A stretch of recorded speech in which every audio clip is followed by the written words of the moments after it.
आज के इस स्वाभिमान दिवस के उपलक्ष्य पर हमारे यहाँ मंच पर बैठे हुए हमारे कांगड़ा और चंबा लोकसभा क्षेत्र के प्रभारी बड़े भाई विपिन परमार जी, उपस्थित यहाँ मंच पर हमारे धर्मशाला के प्रभारी विधायक मेरे छोटे भाई पवन काजल जी, बड़े भाई हर्ष महाजन जी जो कि राज्यसभा के अभी सदस्य बने हैं, और मंच पर यहाँ उपस्थित हमारे जिला के अध्यक्ष सचिन जी, हमारे इस चुनाव के सह प्रभारी धर्मशाला के विशाल चौहान जी, उपस्थित यहाँ हमारे मंडल के अध्यक्ष डॉक्टर विशाल नहरिया जी, और मंच पर उपस्थित पूर्व विधायक मेरे छोटे भाई, 2 बार के विधायक चौपाल से रहे हैं, कल ही भारतीय जनता पार्टी में दिल्ली में राष्ट्रीय अध्यक्ष जी के सामने शामिल हुए हैं, डॉक्टर सुभाष चंद्र मंगलेट जी, सम्मानित मंच और उपस्थित यहाँ पर सभी भारतीय जनता पार्टी धर्मशाला परिवार के सभी मेरे बुजुर्गवार मातृशक्ति युवा साथियों, मीडिया से आए हुए सभी पत्रकार बंधु, सबसे पहले तो मैं आप सबका आभार व्यक्त करना चाहूँगा कि आपने आज जो यहाँ जोरावर सिंह स्टेडियम में आकर के हमारा जो आज नामांकन हुआ है उस उपलक्ष्य पर जो मेरा हौसला बढ़ाया है, जो पार्टी के प्रति अपना समर्पण भाव दिखाया है और जो मेरे अंदर विश्वास जताया है भारतीय जनता पार्टी के उम्मीदवार के नाते, उसके लिए मैं सदैव आपका ऋणी रहूंगा। मुझसे पहले आपने सबको सुना है, बड़े विस्तार से भाई अनुराग ठाकुर जी ने, पवन काजल जी ने, विपिन परमार जी ने आपको सारी परिस्थितियां बताई, और ये जो समय निकला है बहुत लंबा चुनाव हुआ।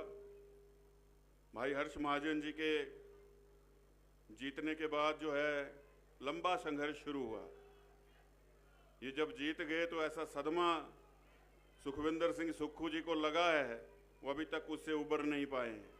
कभी कुछ बोल देते हैं, कभी कुछ बोल देते हैं, और जैसा अनुराग जी कह रहे थे कि व्यक्तिगत जो है वो कोई लांछन लगा देना, कोई किसी को कुछ कह देना, और सबसे ज़्यादा जो निशाने पर है वो सुधीर शर्मा है।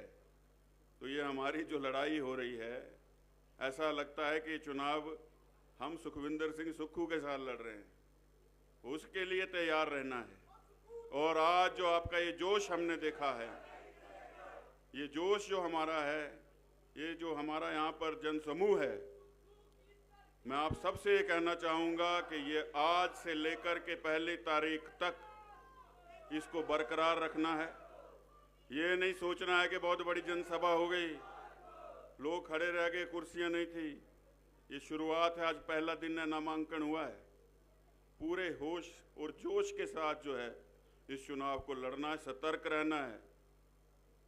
मैं कोई कांग्रेस के उम्मीदवार से नहीं लड़ रहा हूँ, मैं कांग्रेस की सरकार से लड़ रहा हूँ। हम सब कांग्रेस की सरकार से लड़ रहे हैं, और ये चुनाव मेरा अकेले का नहीं, ये चुनाव आप सबका है, एक एक कार्यकर्ता का है। ऐसा समझ करके इस प्रचार में उतरना, इस प्रचार में रहना है, अपना चुनाव समझना है, तभी जाकर के जो है हम अपने लक्ष्य की प्राप्ति करेंगे। और ये चुनाव कोई इसलिए नहीं है कि मैं मंत्री नहीं बना या मेरे कोई व्यक्तिगत काम थे इस सरकार के साथ। मेरा कोई व्यक्तिगत काम आज तक की सरकारों से, जब से मैं राजनीति में आया हूं, मेरा कोई भी काम नहीं रहा है। ये लड़ाई जो थी, ये धर्मशाला के मान सम्मान और विकास की लड़ाई थी। यही जोरावर स्टेडियम में आपको याद होगा, सुखविंदर सिंह सुक्खू जी आए थे, बहुत से लोग उनके स्वागत को यहाँ आए, हमने बड़ी तैयारी करी कि मुख्यमंत्री नए नए बने हैं, यहाँ हाथ पकड़ना उन्होंने मेरा जो है वो सबके पकड़ लिए, लेकिन मेरा हाथ झटक रहे थे। आज जो है वो समय बदल गया, और जैसा अनुराग जी कह रहे थे, ये जो सरकार है ये ऐसी फिल्म है जो इंटरवल से पहले ही खत्म हो गई, बॉक्स ऑफिस पर ही गिर गई। और व्यक्तिगत प्रहार जब व्यक्ति करने लग जाए, कीचड़ उछालने लग जाएं, तो समझ लेना कि जितना कीचड़ उछालेंगे कमल उतना ही खिलेगा। तो इसलिए हमको दिन रात मेहनत करनी है, चुनाव के लिए मेहनत नहीं करनी, हमको धर्मशाला के भविष्य के लिए मेहनत करनी है, आने वाली पीढ़ियों के भविष्य के लिए मेहनत करनी है। हमारे जो काम अभी तक रुके पड़े हैं, केंद्रीय विश्वविद्यालय, आईटी पार्क, यूनिटी मॉल, डगवार का मिल्क प्लांट, स्मार्ट सिटी, ये जितने काम रुके पड़े हैं इनको गति देनी है। सीधे सीधे रोजगार से जुड़े हुए काम हैं, और युवाओं का जितना जो पलायन हमारे क्षेत्रों से हो रहा है, रोजगार की दृष्टि से उस पलायन को रोकना है, और ये चुने हुए प्रतिनिधियों का पहला धर्म होना चाहिए। इस धर्म को निभाएंगे, धर्मशाला को विकास के रास्ते पर आप सबके साथ मिलकर के आगे लेकर के जाएंगे, ये मैं आपको विश्वास देना चाहता हूं। और अंत में एक बार फिर से आपका धन्यवाद करना चाहता हूं कि आप लोग आज यहाँ पर आए हैं। कई जगह फसलों का काम चल रहा है, उसको छोड़ करके आए हैं, आपने समय निकाला है। ये याद रखिएगा, ये 16 दिन की मेहनत जो बाकी रह गए हैं, ये 16 दिन की मेहनत धर्मशाला के भविष्य को तय करेगी। इसलिए निरंतर प्रयासरत रहना है, काम करते रहना है पार्टी के प्रति। हमको ये सुनिश्चित करना है कि जो दोनों वोट पड़े वो कमल के निशान पर पड़ने चाहिए। आदरणीय प्रधानमंत्री मोदी जी तीसरी बार प्रधानमंत्री बनेंगे, ये स्वर्णिम उनका कार्यकाल होगा। और जहाँ राष्ट्र आगे बढ़ रहा है वहाँ इस प्रदेश को आगे लेकर के जाना है, जिस पहाड़ी प्रदेश के साधन कम है, संसाधन